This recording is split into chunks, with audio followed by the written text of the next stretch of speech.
படைச்சோம் வரலாறு.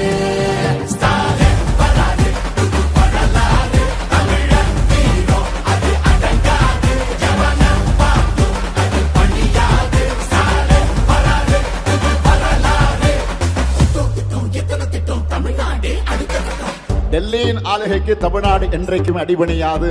எங்க தமிழ்நாடு எப்பவுமே டெல்லிக்கு அவுட் ஆஃப் கண்ட்ரோல் தான்.